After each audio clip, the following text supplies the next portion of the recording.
Hit start. तो हमने कल बात करी थी इसका जो भी हमने कल डिस्कशन किया था उसको हम अभी एक बार नोट्स बना लेते हैं अपने, देन आगे बढ़ते हैं, ठीक है। तो कल एक क्वेश्चन था हमारा, why we need API testing. तो आप इसमें पॉइंटर लिख सकते हो। First pointer is before front end implementation if we test API then our development will be faster. Before मैंने बोला before front end development get started, if we do API testing then our development will get faster. मतलब क्या हुआ, जो हमने कल बात करी थी, क्योंकि वो ओवरलैपिंग पे हम काम कर रहे होंगे। 5 दिन में बैक एंड डेवलपर ने काम किया, पैरेलली जब फ्रंट एंड वाले बंदे को एपीआई मिली, जब वो इम्प्लीमेंट कर रहा है यूआई का, उसी के साथ साथ अगर हमने टेस्टिंग कर ली, अगर कुछ एपीआई में इशू होगा तो हम पहले रिजोल्व करवा लेंगे ताकि फ्रंट एंड डेवलपर को कोई दिक्कत ना आए डेवलपमेंट करने में। तो इससे हमारी डेवलपमेंट फास्ट हो जाएगी, ठीक है।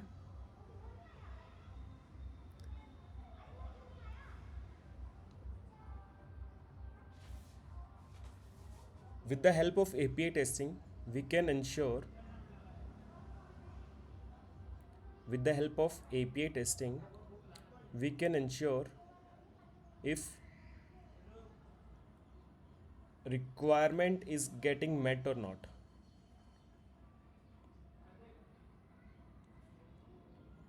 मतलब क्या हुआ, हम API टेस्टिंग की हेल्प से ये भी पता लगा रहे हैं जो हमारे पास रिक्वायरमेंट आई है, जो हमने बात करी थी, अगर आपको याद हो, रिक्वायरमेंट हमारे पास कहाँ से आएगी, जो BA से आती है ना, PO से आती है, जो कि आपका, जो हमने यूज़र स्टोरी की बात करी थी, राइट। तो सर रिक्वायरमेंट यूजर से भी तो आती है। रिक्वायरमेंट आपकी बिजनेस से आती है, ठीक है। बिजनेस आपको आपका बीए को देता है, बिजनेस एनालिस्ट को, ठीक है। बिजनेस एनालिस्ट आपके आपके पीओ को देता है, प्रोडक्ट ओनर को। एंड यूज़र से आपके पास डायरेक्टली कभी नहीं आएगी, एंड यूज़र से कभी डायरेक्टली डेवलपमेंट टीम के पास नहीं आएगी। उसके हाँ वो तो फर्म इकट्ठा करेगी एंड यूजर से तो। हाँ, तो उसके लिए जो कनेक्ट करने का जो पॉइंट ऑफ कॉन्टैक्ट होता है वो बिजनेस होता है, बिजनेस के पास आएगी रिक्वायरमेंट। और जैसे हमने बात करी थी, जैसे हमारे पास ये यूएसी है, यूज़र एक्सेप्टेंस क्राइटेरिया है फॉर स्टोरी टेस्टिंग, ऐसे ही हमारे पास, मैंने बोला था it will contain API contract as well, है ना। एपीआई कॉन्ट्रैक्ट भी आपको मिल रहा होगा। तो अभी हम एपीआई टेस्टिंग कर रहे हैं, तो एपीआई कॉन्ट्रैक्ट भी आपको बैकएंड डेवलपर से मिलेगा, ताकि उसकी हेल्प से आप ये चेक कर पाओ कि सारी की सारी फील्ड आपको मिल रही है कि नहीं मिल रही है, ठीक है। क्योंकि ये एपीआई कॉन्ट्रैक्ट भी रिव्यू किए होते हैं विद किस, कौन रिव्यू करता है इनको, बीए रिव्यू करता है कि जो मेरे को चाहिए है यूआई पे। अब जो यूआई पे चाहिए, ऑब्वियस सी बात है वो एपीआई से आएगा, राइट। तो एपीआई क्या वो इतनी कैपेबल है कि वो सारी चीज़ें मेरे को डिलीवर कर रही है कि नहीं कर रही हैं। तो बीए इसको रिव्यू करता है एंड देन हम अपने टेस्ट केस लिख के इससे इंश्योर करते हैं कि हमारी रिक्वायरमेंट फुलफिल हो रही है कि नहीं हो रही है। ये क्लियर है आपको?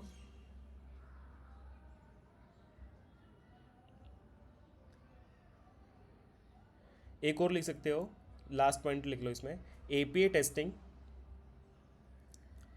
Helps to identify issues in early stage.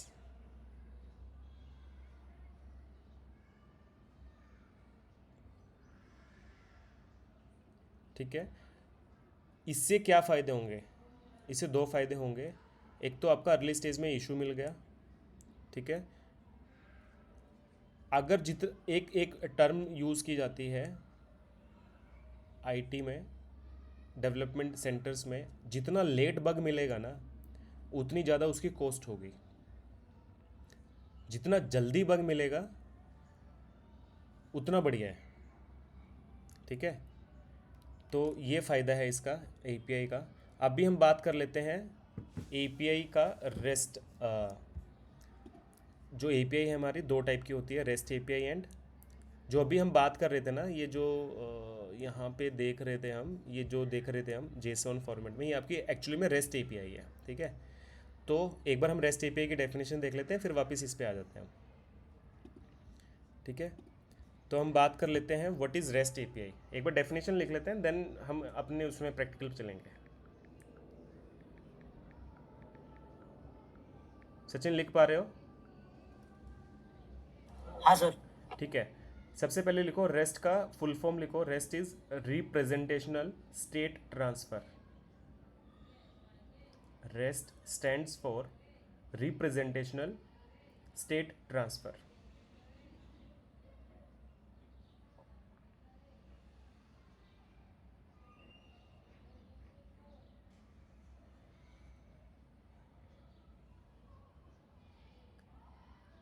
ठीक है, ये लिख लिया आपने। इसमें सेकंड पॉइंटर लिखो रेस्ट एपीआई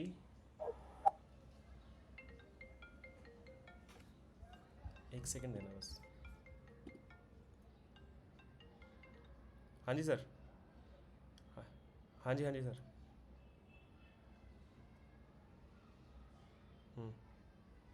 अभिषेक के घर पे, फिर नेक्स्ट। ठीक है, ठीक है, ठीक है, मैं 15 मिनट में, हाँ ठीक है, मैं 15 मिनट में आपको बताता हूँ। Okay, sorry.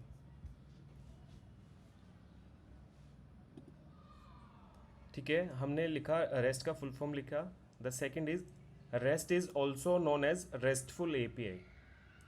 We can call REST API to RESTful API as well.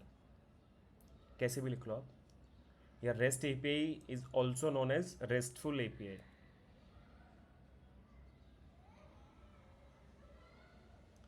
इसको हम रेस्ट क्यों बोलते हैं, क्योंकि लिख लेते हैं इसको, एक पॉइंटर बना के और लिख लेते हैं।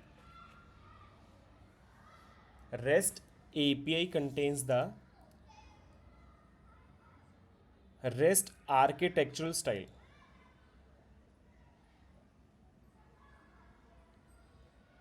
and allows us to interact with Sir, can you repeat once again?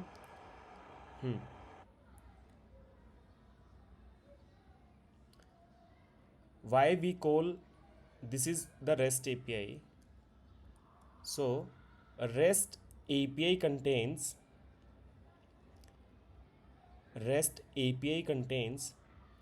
REST architectural style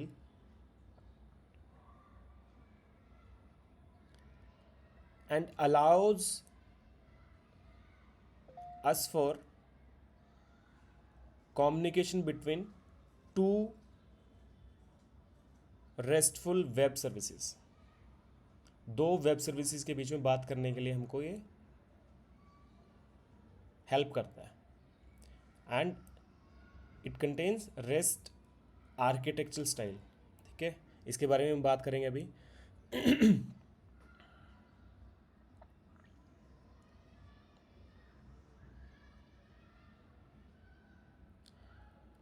actually में जो आपका बैकएंड डेवलपर होता है ना, वो रेस्ट एपीआई बना के देता है, तो वो रेस्ट आर्किटेक्चरल स्टाइल को यूज़ करके ही बना के देता है, तभी आपके पास रेस्ट एपीआई आती है। ठीक है, अभी के लिए हम एक चीज़ और लिख लेते हैं, व्हाट इज़ माइक्रो सर्विसेज।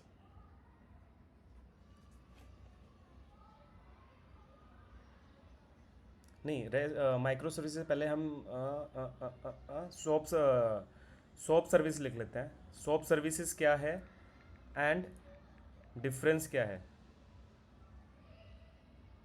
ठीक है, ये डायरेक्ट आप ये वाला टॉपिक हम कवर कर सकते हैं, difference between rest and shop services. तो आप लाइन मार के लिख लो, एक साइड में रेस्ट लिख लो, एक साइड में आप सॉप लिख लो।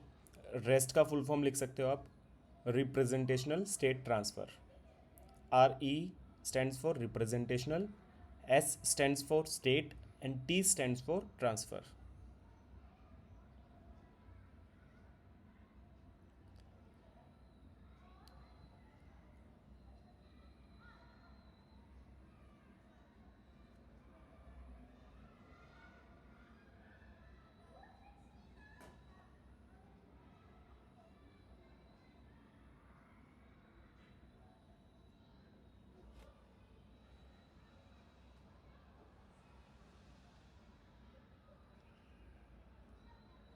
ठीक है।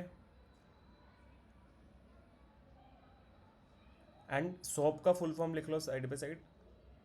Shop stands for simple object access protocol.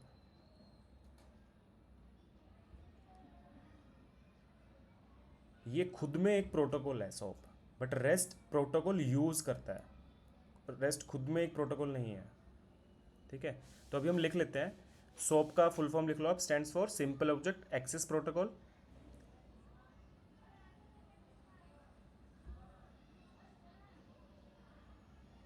आपको एक बात ये क्लियर होनी चाहिए बिफोर प्रोसीडिंग फर्दर कि एपीआई आपकी दो सिस्टम के बीच में कम्युनिकेट करती है, जैसे हमने अपने डायग्राम में बात करा था, the client and the dB, right, this layer and this layer. और क्लियरली देखना है तो इसमें भी दे सकते हैं आप, UI layer and data layer, right.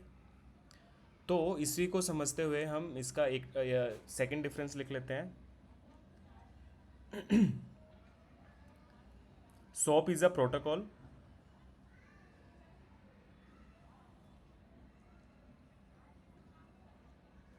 ठीक है, एंड रेस्ट इज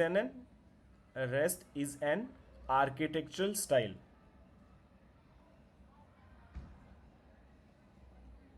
ठीक है, SOAP आपका प्रोटोकॉल है, बट ये आपका एक रिप्रेजेंटेशनल स्टाइल है। ठीक है, आर्किटेक्चरल स्टाइल है। Correct. SOAP API uses XML. The format for SOAP API will be XML. Sorry.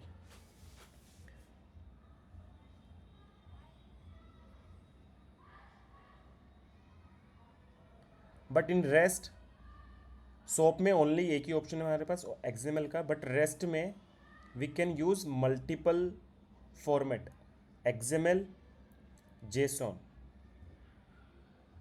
ठीक है, जो मीडिया टाइप होता है आप मल्टीपल यूज कर सकते हो रेस्ट में।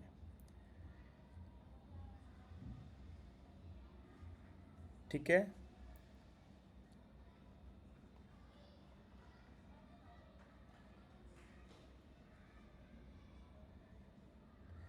अगला लिख सकते हो, एक डिफरेंस है, SOAP is difficult to implement, और इसका स्ट्रक्चर भी बहुत कॉम्प्लेक्स होता है जो SOAP का होता है ना। जैसे अभी हम बात कर रहे थे अपनी रेस्ट एपीआई का, ये बहुत सिंपल सा है, की वैल्यू पेयर में हमारा पड़ा रहता है। बट XML का मैं आपको दिखा देता हूँ, XML API सैम्पल।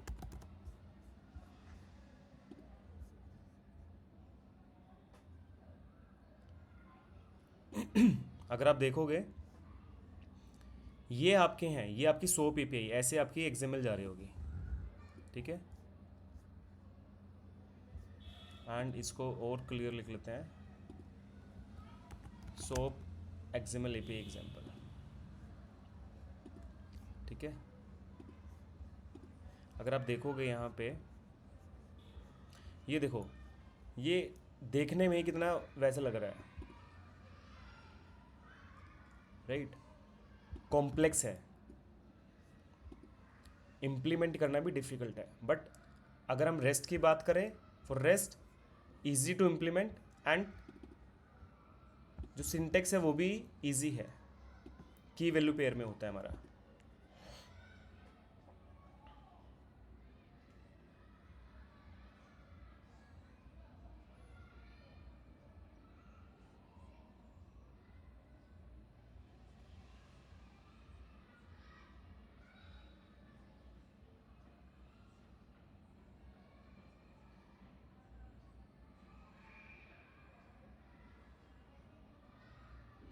ठीक है, ये मेजर डिफरेंस है आपके। SOAP में हमको ना एक डॉक्यूमेंट की भी यूज नीड पड़ती है, WSDL document.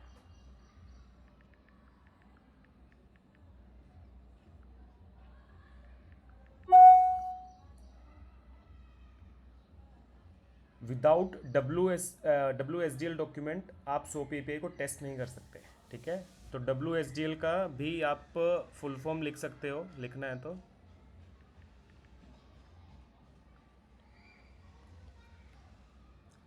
WSDL stands for web service description language.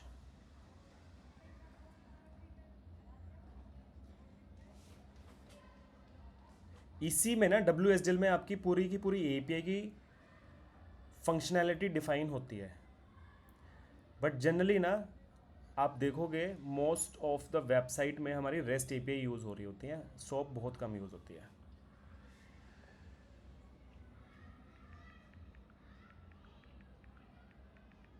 इतना क्लियर है?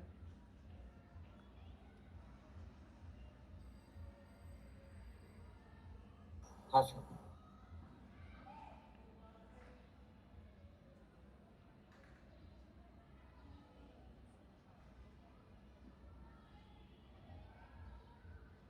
ठीक है, नेक्स्ट हम बात कर लेते हैं व्हाट इज माइक्रो सर्विसेज।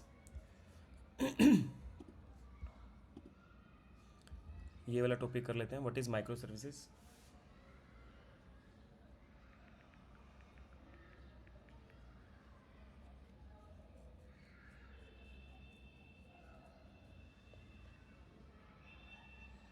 यहाँ पे हम क्या करते हैं, हम REST API या API वर्सेस माइक्रो सर्विसेज की बात कर रहे होते हैं। ठीक है, मैंने शायद आपको एक एग्जांपल भी देके दिखाया था कि माइक्रो सर्विसेज हम क्यों यूज़ करते हैं। इसकी हेल्प से हम स्टैंड अलोन एक फीचर डिप्लॉय करके टेस्ट भी करवा सकते हैं, हमको पूरी वेबसाइट की नीड नहीं है।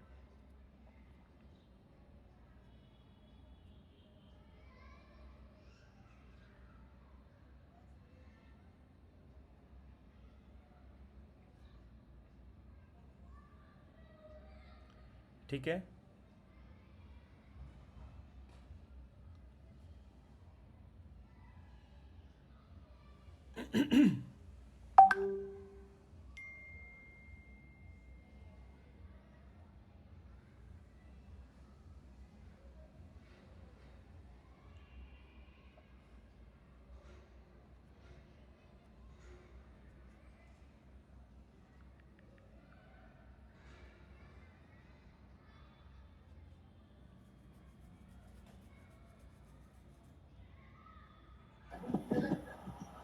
किसी का कोई डाउट है क्या, कोई बोल रहा है? No sir. ठीक है, तो हम बात कर लेते हैं REST API and micro services में क्या डिफरेंस है एंड माइक्रो सर्विस होती क्या है।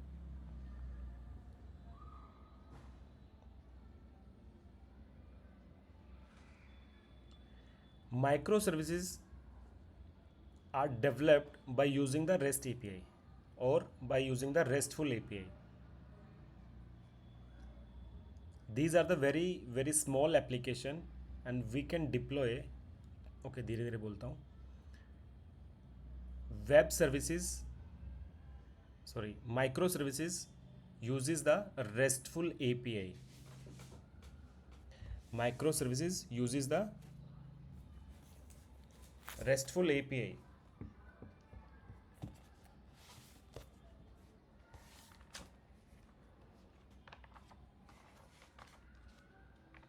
ठीक है,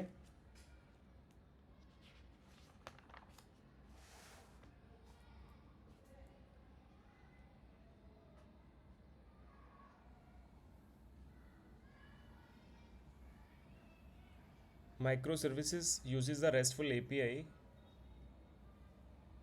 and with the help of microservices we can develop a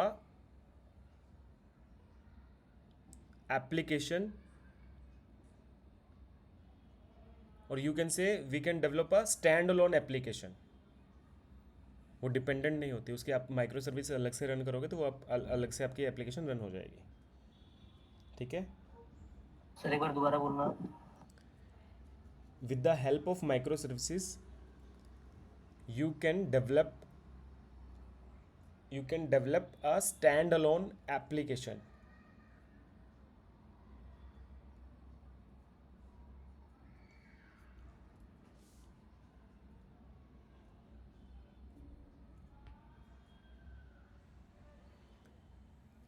तो आपने लाइन मार के लिख रहे होंगे, तो आप API वाले में एक बार लिख लो, एक एक इनकी छोटी छोटी डेफिनेशन लिख लेते हैं। API allows us to interact between two application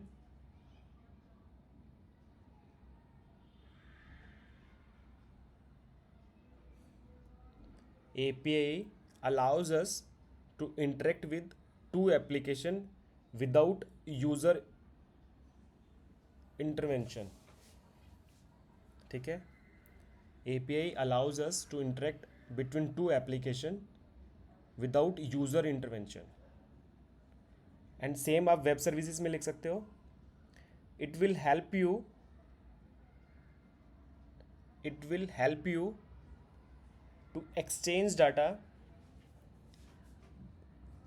between different application and platform over the internet.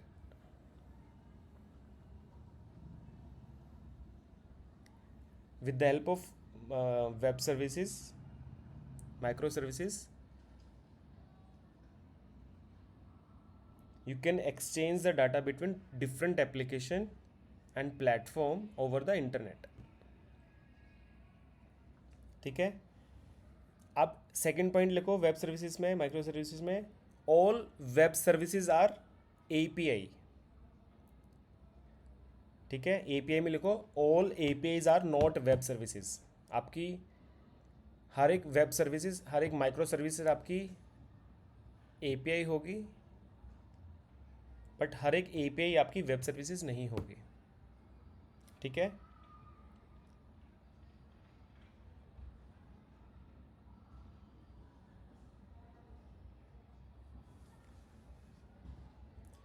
Web services are fast as compared to API. And web services के दो टाइप है आपका, सोप एंड रेस्ट. राइट, जो हमने बात करी है soap and rest की, तो ये एक्चुअली में आपके टाइप हैं वेब सर्विसेज के. ठीक है.